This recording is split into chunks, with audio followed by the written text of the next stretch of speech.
baxacam, qiymət verəcəm. Baxa görək. Nənə sözünü öyrənin yazmağa.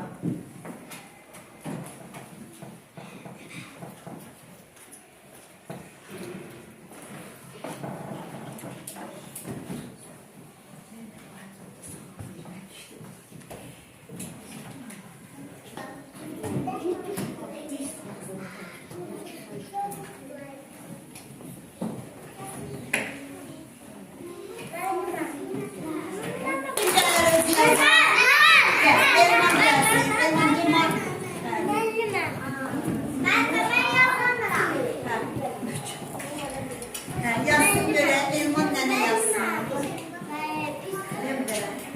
Asla.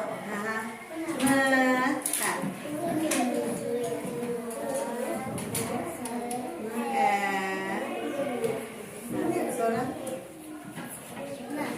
Diyan et diyan. Olmaz. Yaz.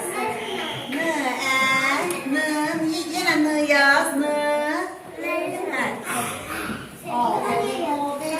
Benim babam güzel. Beş. Yaxşı uşaqlar. Olmaz. Bakın görün Elman necə yazdı. Elman hərflə görün.